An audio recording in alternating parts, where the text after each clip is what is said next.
Hello princesses! Today I'm going to be talking about the Babyface Petit Pact. I picked this powder up for my full face of its skin, which actually I haven't posted yet, but I actually have filmed because I'm pre-filming almost everything in, well actually literally everything in August and almost everything in September and July as well. I think I must have just gotten mixed up with my schedule because I've scheduled this review before the full face, which I don't normally do, but whatever, I don't think that anybody really cares. By the time this video is published, I will be in France at a summer school, so I probably won't respond to many comments and I'm very sorry for that, but I will be back at the end of August.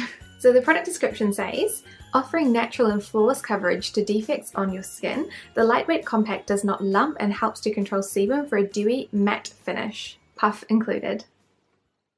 The packaging of this powder is very cute. The outer comes with the cutest little plastic wings that I always wish were actually stuck to the compact itself. The compact itself is actually double layered. The top layer has the powder itself, which looks like the usual print of the baby face. I do dislike that the powder sits so low in the compact. It just looks a little bit odd. The second layer contains a mirror for ants and a useless cushion puff. I have the lightest shade in the range, which is number 1. The powder itself is quite light and warm toned, but it blends out to be almost nothing on my skin, which is nice.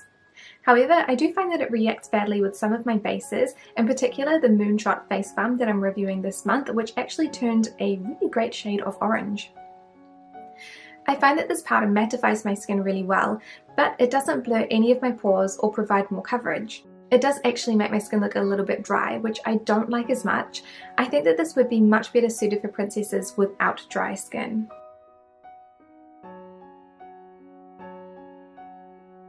After 8 hours, this powder does look quite oily on my skin in most cases, though I find that it changes depending on what base I use underneath. Most bases end up looking quite oily, but the Moonshot face balm and another one of my Misha cream compacts end up looking quite different. For the cream-based foundation, I find that this powder makes my skin look super dry and super old. I find that it really emphasizes the texture of my skin and all of the little fine lines that I generally hide with better base choices.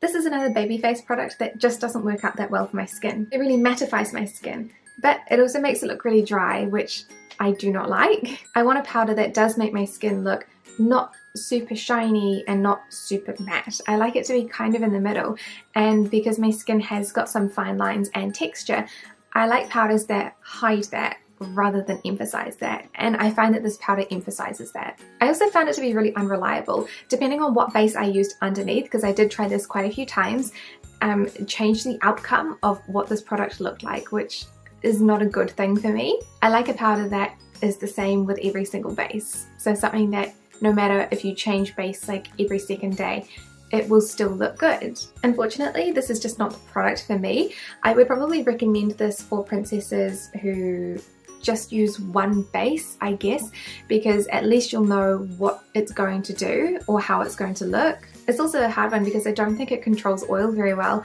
but it also doesn't look good if you have dry skin. So I guess normal type skin would do best with this. I don't know, I guess I'm not the biggest fan of it in general.